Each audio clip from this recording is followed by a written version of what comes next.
Palakat Streamline.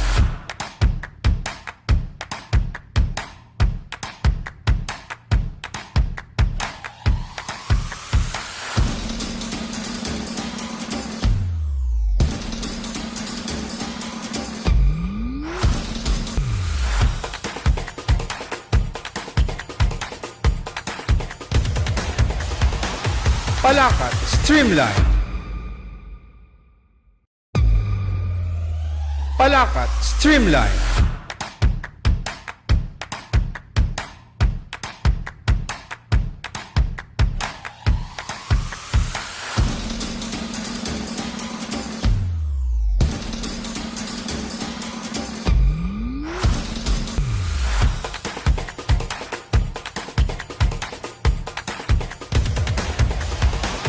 Palakat Streamline. Isang magandang araw ng Webes. Ito po ang ating programang Palakat Streamline. Magandang umaga. Ako po yung lingkod, Alvin Remo. At ito po ang official online program ng Batangas City Government. At mapalad po tayo ngayong umaga dahil makasama po natin ang bagong City Local Government Operations Officer ng DILG sa Batangas City. Wala pong iba kundi si Ma'am Maylene Villena Faliero. Magandang umaga po, Ma'am Maylene. Magandang umaga po sa inyong lahat. Salamat sa imbitasyon. Yes po, ma'am. Ayan. So, bago po lahat, kumusta naman po kayo ngayong umaga, Ma'am Maylene? Okay naman. Dapat laging okay. Oo nga po. Ayan. So, para po sa kalaman ng ating mga kababayan, ano po ba ang basic functions ng Department of Interior and Local Government dito sa Batangas City? Ang Department of the Interior and Local Government o DILG sa marami. So ito yung isang executive department ng ating pamahalaan. Kami yung ang DILG ang gumagabay at saka nagsisilbing malaking tulong sa ating mga local government. Nagpo-provide ng assistance, technical assistance, at nagbibigay ng mga policy direction at monitoring ng performance ng ating mga local government units. Simula yan sa barangay, sa munisipyo, lungsod, at provinces. Opo. Siyempre, minomonitor natin yung performance nila sa pagganap ng kanilang mga tungkulin, kung nagaganap nila ng ayos yung mga responsibilidad na nakaatang sa kanila. Alinsunod siyempre sa mga existing natin mga batas. Ayun. So, mamaya po pag-uusapan po natin unti-unti himayin po natin ang bawat functions na ito ng DILG. Pero unahin po natin, Ma'am Maylene, paano po ang naging coordination po natin sa mga barangay? Ganun din po, sakap din po natin ng mga SK. Oo naman. Apo. Pagdating sa ating barangay at saka mga sangguniang kabataan official, so kami ang nagsisilbing partner nila at saka mga guide. Kasi nga, sabi ko kanina, nagpo-provide kami ng policy direction, Yes, ng po. technical assistance at compliance monitoring sa kanilang pagganap sa kanilang mga tungkulin. Kasi kailangan nating maitaas ang antas ng kanilang kaalaman at saka ng masiguro natin na ang kanilang mga tungkulin at mga pagdi-deliver ng serbisyo publiko ay nagagawa nila ng ayos. Opo. Ayun. And speaking po sa mga barangay, yung po bang ating mga barangay dito sa lungsod ay nakikipag-coordinate po sa inyo personally para po sa mga isinasagawa nilang projects, lalo na po sa barangay nila? Lagi yon kasi nga bukas yung komunikasyon ng Opo. barangay at SK at saka ng DILG. Dahil sabi ko nga kami ay magkatuwang lagi sa mga implementation ng mga programa, pati sa implementation ng mga batas natin at Opo. saka yung pagsunod nila at pagtalima sa mga directives galing sa national at yung iba pang mga programa na ini-implement dito sa baba. Opo. Ayun po, dahil pinag-uusapan na po natin ang barangay, Ma'am Maylene, ano po ang status ng sasagawa po nating barangay and SK elections ngayon po darating, dapat po November 2, 2026. Ayun po. Any updates lang po para po malaman po ng mga kababayan po natin? Oo, habang papalapit yung election season, itong upcoming nating barangay and sangguniang kabataan election, syempre tuloy-tuloy lang yung coordination ng DILG sa iba't ibang mga agency. Una na dyan ang ating COMELEC at saka syempre sa local government unit natin at sa ating mga kapulisan para talagang maitawid natin na yung parating na election ay maisagawa natin ng maayos, matahimik, isang honest and peaceful election. Ayun. Pero as of the moment po, kung ano po yung nakaschedule, ito mo munang susundin natin. Oo. Kasi wala pa naman pong Although meron pong suggestion na i-postpone uli, pero parang hindi na po ito pinapanigan ng ibang ano. Although ang dahilan po niya para magamit daw po ang pondo sa krisis na kinaharap natin kamakailan, pero parang umu-okay na naman po ang ating panahon. Ayun. Sana tuloy-tuloy na nga. Kasi yung as of today, ang schedule natin tuloy at ang COMELEC sa katunayan sa pagkakataon ito ay tuloy-tuloy din ang kanilang pagsasagawa ng preparation para sa mga pangangailangan sa upcoming election natin. Kaya kami din patuloy na nakikipag coordinate sa ating mga barangay at SK officials para lagi silang paalalahanan din. Yes po. Pagdating dun sa mga pagsunod nila para mas maunawaan nila yung kailangan na pagsunod nila sa ating mga COMELEC related na mga issuances, pati yung pagpanatili na sila maging political neutrality Ay, opo. at compliance nila sa mga election-related mga directives. Ayan. Mamay, tayo po ba nakaka-encounter na pag nag-monitor sa mga barangay, nakaka-encounter po ba tayo na meron po mga barangay na hindi sumusunod? Paano po ang ginagawa natin dito? Meron pa isa-isa, pa ilan-ilan din. Siyempre, kasi marami tayong kinikater ng mga barangay. Yes, Iba't po. iba yung personality ng bawat leader. Pero at the end of the day, lagi naman tayo narito para gumabay at magpaalala sa kanila ng kanilang mga responsibility sa kanilang mga nasasakupan. Siyempre, lagi tayo magpapaalala at lalo kung makikita natin, malalaman na sila medyo nakakalampas sa kanilang Apo. mga responsibilities, lagi ay babalik tayo sa pagpapaalala para sila ay maisama natin sa tamang direksyon. Yes po. Ma'am Eileen, since pinag-uusapan na rin po natin ng election, saan po ang bulk ng trabaho ng DILG? Before election or after election? Actually, pag before sa preparation, more on coordination and Coordination, Pero opo. pag natapos na-elect at pag sila ay nakapanumpan at Yes nakapag-assume po. sa posisyon, Oo. ito na yung simula talaga na napaka-busy ng Oo. opisina. Kasi syempre, kailangan, bukod sa preparation sa assumption nila, pag nakapag-assume na sila, ipe-prepare natin ang ating mga newly elected officials Opo. para magampanan nila ng tama yung kanilang mga responsibility kasi mabibigat yung kanilang mga kakaharapin at Yes po. kakasabanain ng mga gawain sa barangay. Kaya talagang kailangan natin silang maihanda bukod sa pagpo-provide ng mga capacity building, mga Yes, mga seminars and oo, trainings. Opo. ay sunod-sunod yun kasi iba't ibang phase yun. May mga paksa tayong pagpupulungan na ititrain natin sila on good governance, legislation, yung mga disaster preparedness, peace and order. So lahat ng mga development initiatives na po pwedeng makatulong sa Yes ating po. mga officials para mas ma-improve yung kanilang panunungkulan Ayan. sa barangay. So, Ma'am Eileen, ito po ay after elections, dapat po talaga itong isagawa, itong pagkukonduct natin mga seminars. Para lalo na po doon sa mga bagong halal, yung mga first-timers sa politika, kailangan po talaga sila mag-undergo po dito. Lahat yan, parte na ng programa ng DILG na pagka naka-assume, yung ating laging sinasabi na after assumption nila sa office, yung ipine-prepare ng DILG together with the Local Government Academy. Yun yung ating local government sector sa DILG, isang attached agency natin. Opo. So, yung pag-attend ng kanilang mandatory training. Yes po, ayan. So, Ma'am Eileen, isa pa rin po sa mga functions po natin, yung pagkukonduct po natin ng road clearing. Tanda ko po, one time ako po ay nakasama sa group, then kami po ay nagpunta ng Taal. That parang tayo po ang Cost-posting. cost-posting po tawag doon. Tapos po, after po noon, sila naman po ang nag-check po sa atin. Ayun. So, ano po ang layunin? Bakit po tayo nag-road clearing? Itong ating road clearing operation, syempre ang DILG ang nangunguna sa pag-i-implement ng barko o yung barangay road clearing operation sa ating mga local government units.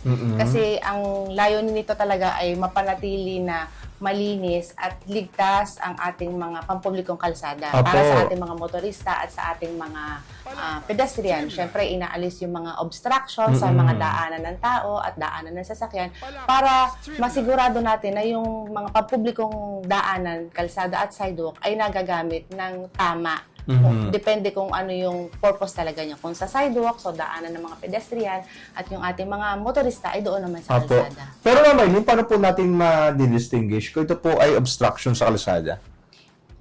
Meron tayong tinatawag na, di ba, halimbawa sa yung unang dyan sa kalsada, yung ating Apo. mga illegally parked vehicles. Yun, mga So, yun yung nakapark. unang-una nating pinapatutukan sa ating mga barangay na yung kalye dapat malinis yan. Walang mga naka-illegally parked na mga vehicles. Para yung mga motorista ay ayos at safe sa kanilang paglalakbay sa ating kalsada. Pagdating naman sa sidewalk, so dapat ito kasi merong clearance na yun yung May sukat po ba ito? may dinadaanan ng 2 meters. 2 meters? Yung dinadaanan Oo. ng ating mga Pedestrian, pedestrian kasi opo. dapat walang mga naka-overhang kasi baka mamaya mauntog sila. Mm-mm. Kaya yung pag may mga, kahit nga yung mga nakayungyong na mga sanga ng puno, pinapaputol yun kasi Oo.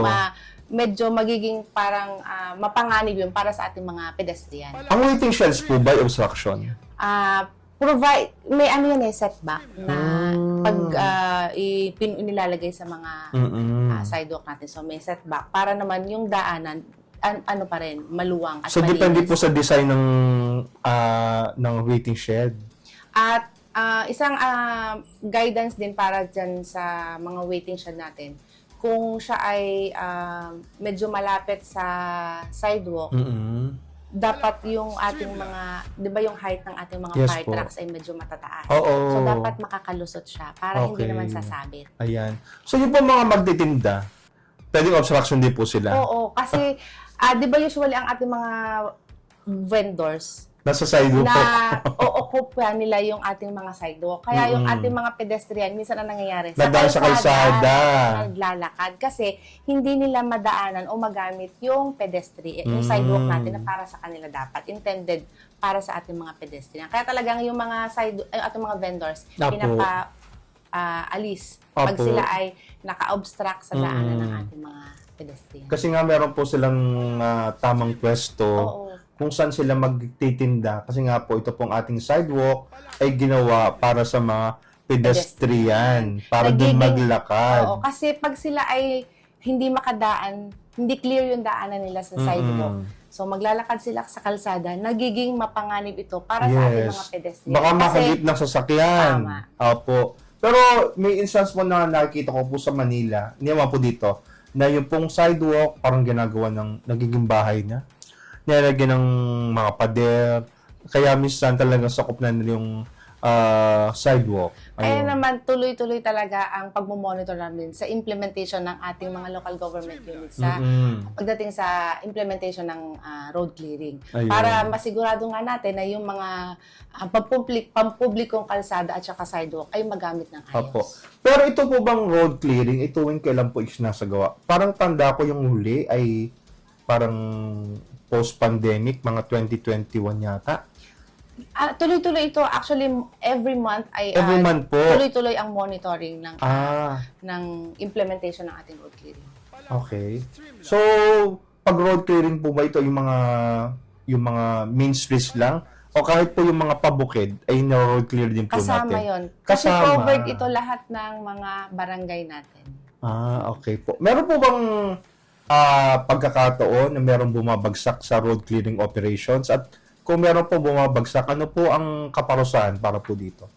Dito sa Batangas City, very compliant ang ating mga Oo. barangay. Opo. May pailan-ilan na minsan syempre hindi maiwasan na yung may makikita tayo na may mga naka-illegally parked. Pero right there and then, pag nakulang attention ng mga concerned ng mga officials, ay ano naman nila yun, pinapaalis o kaya ay pinapalinis. Opo. Kasi po meron po akong napapanood sa Facebook, yung pong kay Gabriel Go, yung sa MMDA po, pag ilang minutes na hindi walang unattended yung mga sasakyan, itinotow or bibigyan ka ng ticket. So, buti na lang walang ganun dito. Kasi ano tayo very observant din naman ng mga Opo. Batanggenyo sa mga polisiya na ipinapatupad natin dito. Ayan. Pero, if ever, in case na po na meron pong hindi sumusunod, meron po ba itong kaparusahan? Meron. Actually, Naku, ma'am. liable sila. Pwede silang, bukod dun sa mga citation ticket na pwedeng i-issue ng city government pagdating sa mga illegally parked vehicles o Yes kaya po. yung mga obstruction sa ating mga sidewalk, pwede tayong mag-file ng kaso sa kanila. Kaso. Oo. Ang magka-file po ay... Pwedeng ang mga concerned Citizen? citizen Apo. or yung ating mga officials galing sa barangay or sa city hall. Okay. Pero po, ano po ang effect nun sa city halimbawa? Kung halimbawa, kung compliant naman po tayo, ano po magiging effect nun sa Batangas City kung sakali? Una na, bukod sa safety ng ating mga kababayan dito sa lungsod, syempre, di ba ang gandang tignan na malinis yung mga kalye natin, tapos yung ating mga kalsada ay walang mga obstruction. So, mas nakakaengganyo ito sa ating mga prospective na mga investors. Kasi nakikita nila na maayos ang palakad dito sa city government. Ayun po. So, paano naman po natin isasagawa ang pag-promote ng peace and order? At syempre po, public safety, kasama na po ito sa public safety dito po sa ating lungsod, ang promoting peace and order. Pagdating sa peace and order and public safety, napakalaki ng papel na ginagampanan ng DILG. Kaya naman, tuloy-tuloy at saka yung ugnayan natin with the PNP, Yes po. with BJMP, with Bureau of Fire, sa ating, syempre sa city government, sa mga barangay, ay tuloy-tuloy ang ugnayan para talaga sama-samang pagtulong-tulungan na yung pagsusulong at pagpupromote ng peace and order at saka yung kaayusan. At kasama rin dyan yung disaster preparedness natin. Disaster preparedness. Apo, lalo na pag may kalamidad po sa lungsod. Apo. Dahil ito naman talaga ang goal lahat ng bawat isa na yung maisulong yung peace and order and public safety ng ating mga lungsod. Ma'am, bukod po syempre sa mga tanggapan po sa city government, ano mga tanggapan pa po yung nakaka-collaborate po natin, yung mga nakakatulong po natin sa pagsasagawa po ng mga proyekto dito po sa lungsod? Actually, ayan ang isa sa pinapalakas din ng DILG pagdating sa partnership, sa mga engagement natin sa iba't ibang mga organisasyon. Bukod sa mga partner agencies natin galing sa national government at saka dito sa local, marami tayong mga kapartner na mga organisasyon at mga pwede yan yung iba't ibang citizens organization, mga CSOs natin, na non-government organizations, kasi sila yung nagiging katuwang ng pamahalaan sa planning at implementation at the same time sa monitoring ng mga programang ini-implement dito sa city. Ma'am, to name a few, sino po yung talagang lagi natin nakakatulong? Very active ang ating dito sa Batangas City, very active ang ating mga CSO. Kasi tayo yung isa sa mga unang mga LGU na nagtatag ng ating Batangas City Civil Society Organization. Yes po. Na binubuo ng, kung di ako nagkakamali, nasa mahigit 70 na tayo na organization. Madami na. Na aktibong nakikilahok sa mga programa ng city government. At yun ay marami sa kanila din ay mga accredited na mga organization ng city. Kaya naman sila ay may malaking kabahagi pagdating sa participation sa mga iba't iba nating mga councils o yung mga local special bodies. Kasi kasama sila from budgeting, planning, at sa mga program implementation and monitoring. Okay, ayan. So mamaya po sa ating pagbabalik, malalaman po natin ang ilang mga functions at ginagawa ng tanggapan ng DILG sa pagbabalik ng ating programang Palakat Streamline. Palakat Streamline.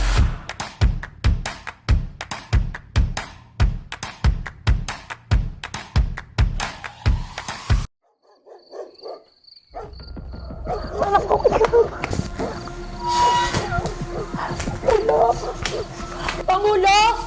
Pangulo! Pangulo! Tulungan niyo po kami! Pangulo! Pangulo, tulungan niyo po kami! Pangulo, tulungan niyo po kami! Bakit? Ano nangyayari sa'yo? Ito po! Isang libo na pong nilalagnat ang anak ko! Saglit mo nga. Upo muna. Titingnan natin ang bata. Mainit nga ang bata. Upo muna. Salamat po! Hello? Maki, saglit ka't malapit ka naman dito sa bahay. May pasyente lang tayo. Kailangan lang matingnan ng bata. Sige, okay. Salamat. Pangulo, magandang umaga po. Ano pong nangyari sa ating Tingnan pasyente? mo muna ang ating bata nga rin. Titingnan ko. lagnat. Oo, sobrang taas nga ng lagnat, ha?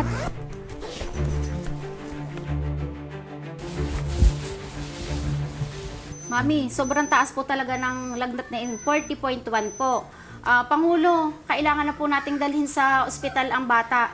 O sige, tatawag na tayo sa 24/7 EBD Health Emergency Hotline. Magandang umaga po, 24/7 ED Health Emergency Hotline. Mabilis na alagang medikal. Ako po si Cheche. Ano pong mapaglilingkod ko? Magandang umaga. Meron po kaming ipa-hospital. Sa bata pong mataas ang lagnat, na-check na po ng aming BHW. Maraming salamat po sa mabilisang aksyon, Pangulo. Maaari ko po bang makuha ang personal details po ng pasyente? Ano po ang pangalan ng pasyente at saan pong barangay kayo nakatira? Thank you po. Hold to muna po kayo habang... Ay kino-coordinate po sa ospital. Huwag niyo muna po ibababa. Puno na po ang inyong ospital. Siya, tawag na lang po ako sa iba pa nating partners. Salamat po. Medical Center, ano pong may paglilingkod? May bata po tayong pasyente. 6 na taon, mataas ang lagnat, mababa ang oxygen level, kailangan po nating maasikaso agad. Paki-inform po sila na maghahanda na kami. May bakanting na traffic Emergency bed kami, may available pong doktor, oxygen supply at gamot. Ihahanda na po namin ang admission. Pangulo, good news po. Nasa po tayo sa medical center Naka-standby po ang mga doktor, gamot, at gamit na kailangan. Maaari na po kayong tumuloy doon ngayon. mag-iingat po kayo. Sa panahon ng pangangailangan, merong mag-aalaga.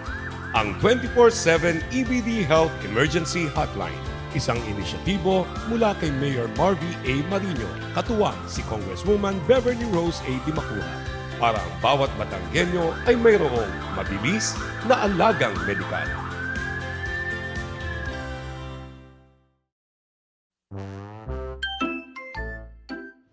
Ang Batanggenyo, disiplinado. Kaya,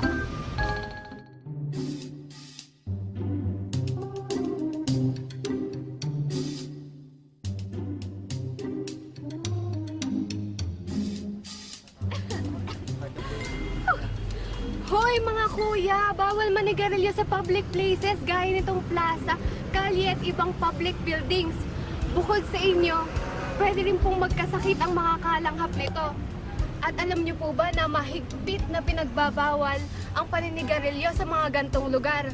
Kapag nahuli kayo, may multa na, may parusa pa. Hoy! Gare doon sa tamang tapunan!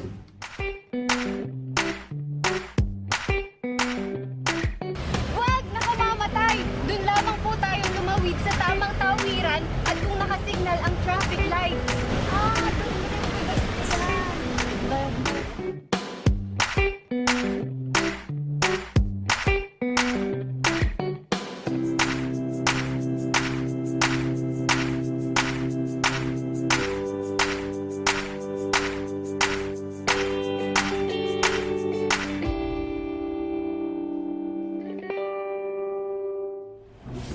Kabili po.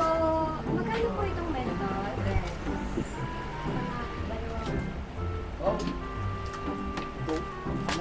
Bili po. Yate sa tsana ba? Kuya, kailangan talagang naka-expose yan. Hindi kasi magandang tingnan eh. Ay siya, kuya, magdamit ka na. Dahil mahigpit na pong ipinagbabawal ngayon ang mga nakahubad sa mga pampublikong lugar. At yan, mga kuya, bawal na rin po mag-inuman sa mga kalye, sidewalk, at bawal na rin po tayong dumura sa mga pampublikong lugar. Hay, ito po'y labag sa ating Batangas City Anti-Social Behavior Ordinance. At hindi rin naman po maganda kung makikita tayo ng ating mga bata.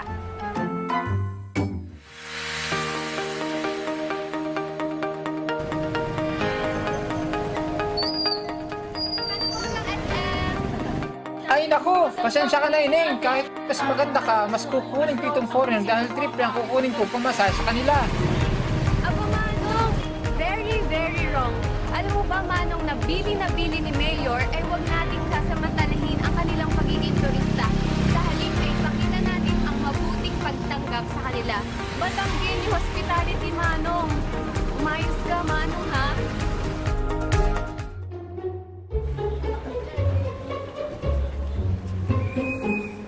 Ate, magkano po dito? Teka, huli na sa balita ate. Bawal na po ang plastic dito. plastic linaw, plastic labo, at yan pong sandubag dito sa Batangas City. Strict implementation po tayo ng RA 9003 at Batangas City E-Code. O ate, baka sama-sama pa ang basura mo ha. Dapat magkabukod na ang nabubulok sa di nabubulok. Ito po ay simpleng bagay na magagawa natin para sa ating kalikasan.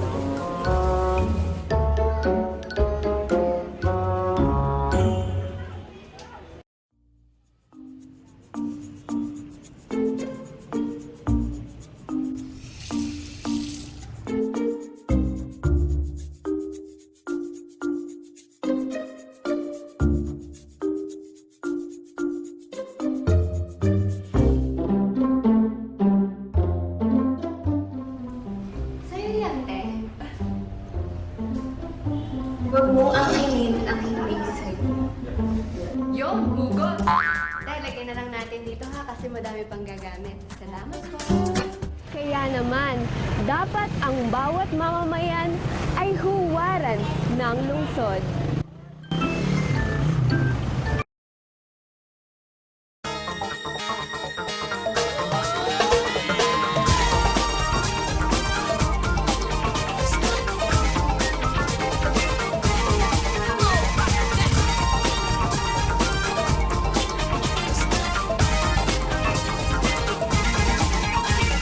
Sulong Batanggenyo para sa kaunlaran.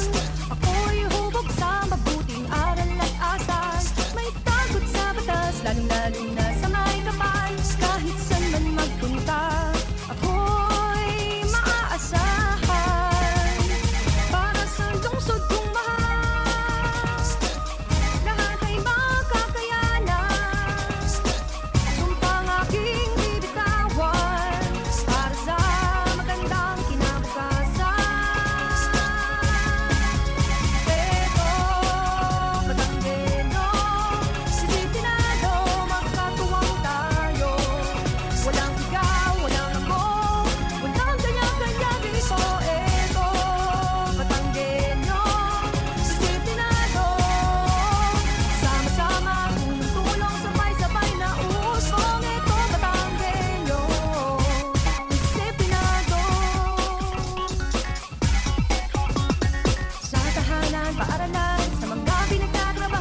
Palakat Streamline.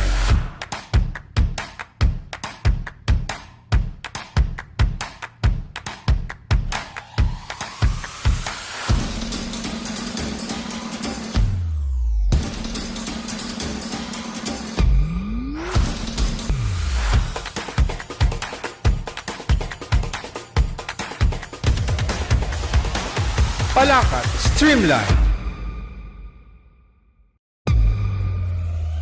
Palakat Streamline.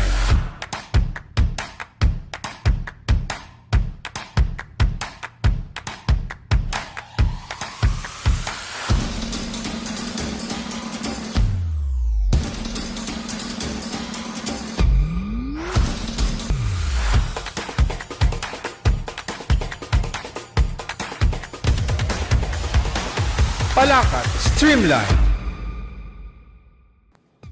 At muli po, nagbabalik ang ating programang Palakat Streamline ngayong pong araw ng Webes dito po sa Palakat FB page. At syempre po, bago tayo magpatuloy, gusto po kong batiin ang mga nakatutok sa ating ngayong umaga. Sa aking pong partner, Vanessa Villena. Good morning po, Sir Alvin and Ma'am Maylene Villena.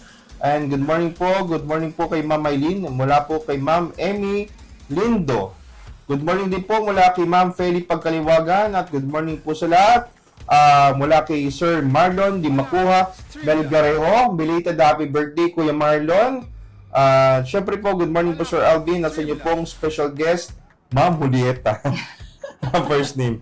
Ayan. Siguro po bago po natin itanong itong question po ni Sir Marlon, bago po tayo mag-start, question po, madami po sa mga businesses dito sa ating tulad ng cafes, restaurants, tindahan, car wash, etc. Madalas po ay nagagamit ang daan, biglang parking. Sino po bang dapat managot? Ang nag-park o ang may-ari ng establishment? Dito po by requirements sa city ang mag-provide ng tamang paradahan. Salamat po. Ma'am, sino po ba daw ang dapat managot? Ang nag-park o establishment? Una dyan, syempre, kailangan pa rin nating sitahin pag nag-park ka sa kalsada. Ang mga establishment natin ngayon, pag ikaw ay nag-a-apply ng permit, requirement na meron kang ipoprovide na parking space para sa iyong mga customers. So, isa yan sa mga binabantayan natin. Kaya pag may mga lumalabag, so meron tayong mga barangay officials at saka yung ating mga city officials, ang ating mga TDRO, na sila yung laging nagbabantay dun sa mga nagba-violate ng ating mga Parking. Ayan. So, dapat po talaga yung mga establishments, bago sila magpagawa ng business, dapat mag-provide po sila ng parking. Ayun. So, Ma'am Eileen, tayo po ba sa DILG nagko-conduct pa rin po ng mga trainings and seminars? So, sino po ang binibigyan natin ng mga ito? Ang DILG kasi, yun ang malaki bulk ng trabaho ng DILG, yung pagpo-provide ng technical assistance. At yan ay in the form of iba't ibang mga trainings and seminars. So, bukod sa pagsasagawa ng mga trainings and seminars, sinusuportahan ng DILG ang lahat ng mga uri ng trainings and seminars para sa dagdag kaalaman ng ating mga officials at employees. Ito ay, yun nga, nabanggit ko na kanina, maraming mga topics na pwedeng pag-usapan at i-train ng ating mga officials and employees. Meron sa good governance, leadership, legislation, peace and order and public safety, anti-illegal drug programs, yung ating disaster preparedness. So, at lahat pang mga development initiatives na pwedeng makatulong sa ating mga opisyales sa barangay at sa city para mas maiangat yung antas ng kanilang public service delivery. Pero ito ba mga ito ay nag-i-schedule po kayo ng dapat bigyan? O ito po ay by request ng mga... Meron kasi tayong mga trainings na may sinusunod tayong timeline. Tulad yung sabi ko kanina, pagkatapos pag nag-assume ang ating mga newly elected barangay and SK officials, so meron na yan na sunod-sunod na mga scheduled na mga trainings, mandatory trainings sa kanilang sasamahan or attendan. At the same time, after nun, may mga parang phase 1, phase 2. So, may sinusunod tayong timeline para may specialization naman. After ng yung mandatory training, so may specialization on legislation, disaster preparedness, katarungan pambarangay, at iba pa. Pagdating naman doon sa mga ibang mga need-based na mga trainings, depende na yan kung ano yung mga pangangailangan ng ating mga kliyente o kaya ng Apo. mga officials. Ayun. So, sa loob po ng isang taon na nakakailang seminars and trainings po tayo. Yung mga DILG initiated, tuloy-tuloy naman ito eh. Apo. Meron lang talaga tayong mga target na mga participants, hindi siya specific. Meron parang sa mga barangay officials, meron parang sa mga pang city and municipal officials and employees. Yung iba naman ng mga trainings, need-based na. Po. Kailangan po talaga nila magkaroon ng ganung training. Okay. Ayun. So, ito po ay latest DILG award na ibigay po sa Batangas City. Yung Good Financial Housekeeping Assessment. Paano po tayo nabigyan ng award na ito? Although, marami naman pong cities and municipalities sa Batangas Province ang nabigyan, pero kasama ang Batangas City po dito. Tama ang isa sa pinakahuling recognition na naigawad sa Batangas City, yung ating Seal of Good Financial Housekeeping. Ito ay isang recognition sa mga natatanging local government units na nagpakita ng kakayanan pagdating sa transparency and accountability.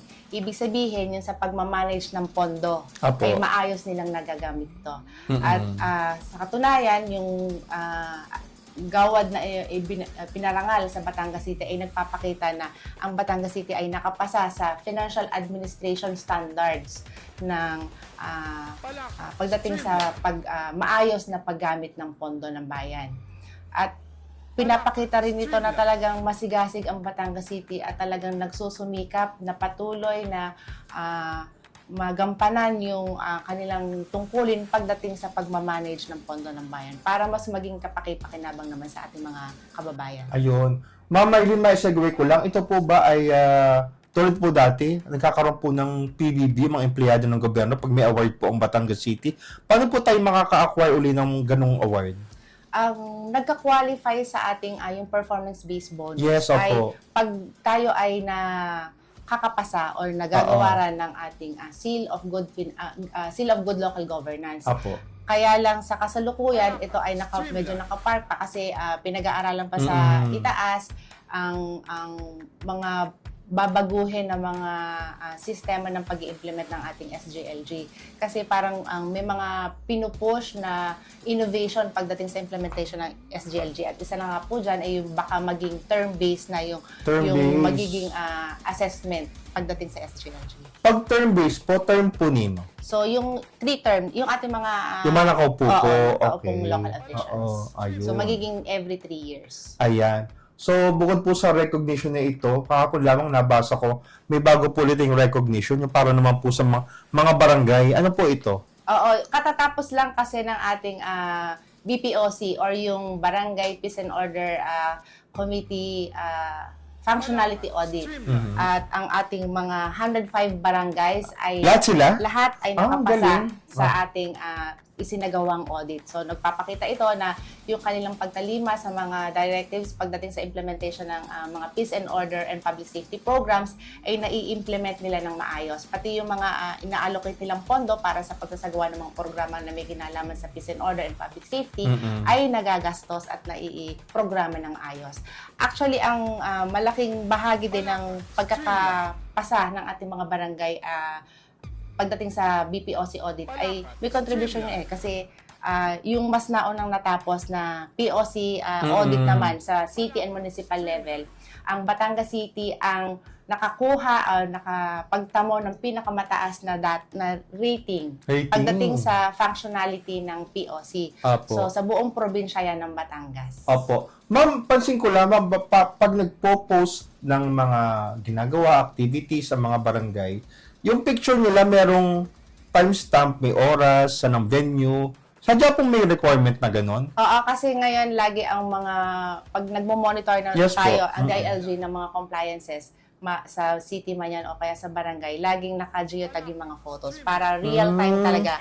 At makikita na yun talaga yung totoo at eksaktong lokasyon nung sinagawa yung mga activity, yun yung mga eksaktong oras, eksaktong date. So, hindi sila pwedeng mag-invento ng litrato. Hindi. Hindi sila pwedeng para may activity tayo, popost tayo ng picture. Pero wala naman. Tawag doon? Naka-geotag ang photos. Geotag. Yung po ay nalabas sa mga camera ng cellphone. App lang yon na i-install. Ah. Tapos lahat ng every time na magkukuha ka ng picture pag meron kayong mga kinoconduct na activity, so yun yung gagamitin. So talagang kita Para niya mas agad. accurate, real time. Kaya nyo talaga. kinunan, saan ito. Kasi, so ito, picture niya ito. Kaya nang ito ginawa. Nakalagay na sa baba. Kompleto na. Ayan. So, congratulations po sa lahat ng barangay. Actually, lahat ng barangay sa Batangas City na tumalima po dito at kasama sa recognition na ito. Ayan.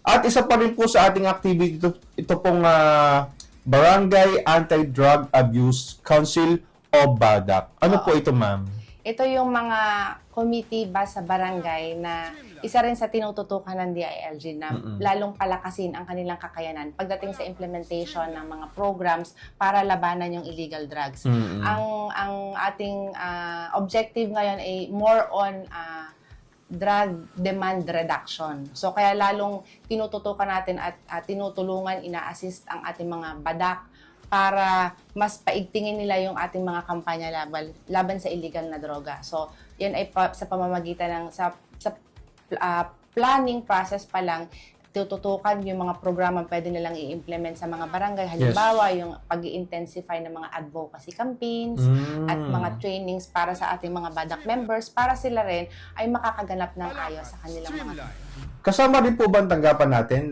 pag po nag-aanong PNP ng yung sa mga barangay po na wala pong nagamit ng ano tawag doon? Yung mga nagda-drug clear. Yes po, drug cleared. Opo. So katuwang ang at syempre nangunguna diyan ating mga kapulisan at ang city government at syempre ang ating mga barangay dahil sila naman yung talagang nasa sa community na unang-unang parang frontliners natin pagdating sa ating laban at kampanya laban sa illegal drugs. So, ongoing yung ating pagpoproseso sa mga barangay na nag-undergo ng drug clearing. Kasi ang goal naman talaga natin, yung ating 105 barangays ay maging drug cleared lahat. Meron tayong ilanan ng mga drug free at meron na rin tayong drug cleared. Overall, parang nasa 53. More than 50% na. Oo, and ang ating ongoing ang proseso ng ating pag-undergo ng drug clearing ng ating mga barangay. Hindi nga lang pwede silang magsabay-sabay dahil ang staff natin kasi unang-una yan ay tinututukan din ng mga taga City Health. Kasi meron tayong mga sessions na nag-undergo yung ating mga PWODs at hindi naman syempre, yung limitasyon natin pagdating sa personnel and staff, kaya hindi mapagsabay-sabay talaga lahat ng barangay. Pero we're getting there. So, target talaga natin na ma-drug cleared lahat ng mga barangay. Ma'am, meron po bang instances na halimbawa na bigyan na kayo ng drug cleared barangay? Pwede po bang mawala? Bumalik na naman sa Oo. Sa katunayan, ang ating pag nabigyan ka ng drug cleared na status ang iyong barangay or kahit yung drug free, every year yan, ina-apply. Ma'am, ano difference ng drug free sa drug cleared? Pag drug free, ibig sabihin wala talagang incident. Magamit. Oo. Pero pag drug cleared ka, may mga dating mga users na Okay na. Oo. Okay. So, yun yung pagkakaiba. Pero ngayon, yung itutuloy ko lang yung sabi ko kanina na every year, kasi pwede nga matanggal uli, bawiin yung certificate na ibinigay ng pagiging drug cleared or drug free. Kaya every year, ina-applyan natin ito ng drug retention naman. So, pagtatrabahuhan ulit, pagtutulong-tulungan ng ating city government, ng barangay, ng ating mga kapulisan, na ma-maintain natin yung ating pagiging drug-free o kaya ay drug-cleared status. Ayun. Nag-undergo ulit ng series of process para ma-maintain natin yung pagiging drug-cleared. So, kasama rin po ba dito yung pagkukonduct natin ng Video Fun Run? And ano po ang purpose? Bakit po tayo may ganito? Ito ay more on strengthening yung ating advocacy campaign pagdating sa info dissemination ng anti-illegal drugs. Kasi minsan, sa dami ng mga information na nakukuha natin kung saan-saan, kahit sa social media, hindi na natin makita doon kung alin yung mga legitimate at saka mga tamang information. Kaya talagang lalo natin pinaiigting yung ating information campaign kasi ito yung pinakaunang panglaban natin para mabigyan ng tamang information ang ating mga kabarangay. Ayun, okay.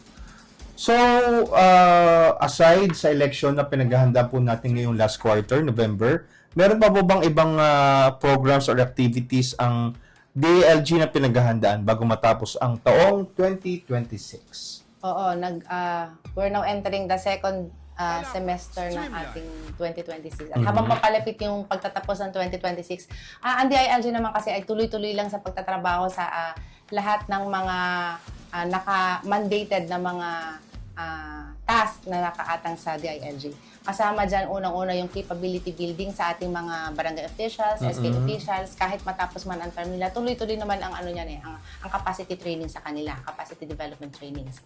Pati yung mga pagpapalakas ng iba't ibang mga committees, iba't ibang mga council sa city at sa barangay, tuloy-tuloy ang assistance na ipinoprovide ng DILG. Ganon din yung pagkoconduct ng mga iba't ibang audits at saka assessment para din i-promote lalo yung good governance. Sa katunayan, ongoing pa rin po ang ating audit pagdating sa BCPC or yung Barangay Council for the Protection of Children at saka yung ating VAU desk sa barangay. At yung this third quarter ay magsisimula naman ang ating Seal of Good Local Governance for Barangay. So ito yung SGLG para sa barangay naman. Ayun. So, if ever meron po silang questions or tanong sa DILG, meron po ba silang pwedeng, saan sila pwedeng mag-message, saan sila pwedeng tumawag, or ganun po? Ang aming tanggapan ay bukas, pwede nyo kaming ma-contact sa 722-2401. Ang email naman ng DILG ay dilg.batcity.2026@gmail.com. Pero ang physical office po ng DILG, doon pa rin po sa third floor ng ating Gusali ng GKK. Kalinisan at Kalusugan. Ayun, sa taas po ng police station, Kapayapaan. Sa may police station po sa third floor, meron pong daan doon sa tabi, may hagdanan. Ayan. Para po sa last part ng ating programa, Ma'am Maylene, ano pong message sa lahat ng nanonood po sa atin ngayon? Unang-una, maraming salamat po sa pag-stay ninyo at pagbabantay, papanood dito sa ngayong umaga sa ating activity.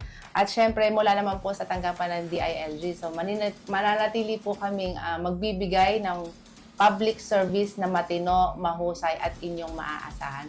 Para syempre, hihingin pa rin namin ang pakikipagtulungan ng bawat isa para po sama-sama nating isulong yung good governance para rin po sa patuloy na pag-unlad ng ating bayan. Ayan. So, muli, palakpakan po natin at pasalamatan si Ma'am Maylene Villena Foliero, ang ating pong City Local Government Operations Officer dito sa Batangas City.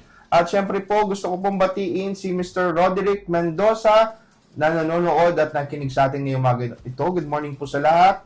Palakat Streamline. And maraming salamat po, Sir Roderick Mendoza. Ayan. So baka may mga gusto po kayong batiin, Ma'am Maylene, na nanonood po sa atin ngayon.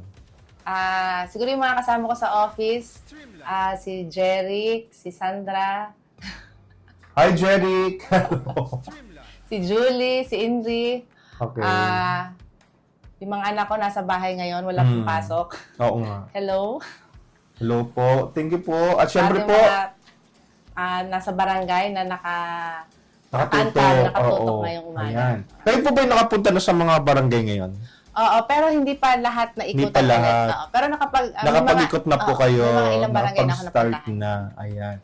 So, magkakaroon pa po ng pagkakataon na mapuntahan yung ibang barangay. Oo, kasi lalo ngayong this July, mag-start na ng yung pagbisita namin sa mga barangay para i-conduct yung ating inventory and in preparation for the upcoming election. Ayun. At syempre po, yan pahabol. Good morning po from Mirna Tala. Ayan. At syempre po sa lahat po na katabay sa atin ngayong umagang ito, maraming salamat po sa inyong panonood. Pero gusto ko pong batiin ng happy birthday si Tita Joanne Matondo Marabe ng Shooting Star Cares Foundation na nagdiwan ng kanyang karawan kahapon. Happiest birthday, Tita Joanne. Ayan. Sa lahat po na magdiriwang ng kanilang karawan ngayong buwan ng Hunyo at sa darating na Hulyo, happy birthday po sa inyong lahat. At ayun, muli po maraming salamat po Tita Maylene Villena Foliero sa pagbigay niyo po ng oras sa amin ngayong umagang ito. Thank you. Ayan. So muli ang tabayan niyo po ang ating susunod na episode ng Palakat Streamline sa darating na Webes. Sa susunod na linggo, kung hindi ako nagkakamali, ay July na. So next week po, July 2, ay makasama naman po natin si Ma'am Flora Alvarez mula po sa ating pong city agriculturist sa ating pong tanggapan dito po sa may Bolwok, Batangas City. Muli po, maraming salamat po sa inyong lahat na umantabay po sa atin ngayong umagang ito. Ugaliin pong manood ng Palakat Streamline tuwing araw ng Webes sa ganap na ikasyam at ikasyam ng umaga hanggang 10 ng umaga. Dito pa rin po sa Palakat FB page. Muli po, thank you Ma'am Maylene. Thank you. At syempre po, sabay-sabay po na nating banggitin ang ating programa. At ito ang Palakat Streamline. Palakat Streamline.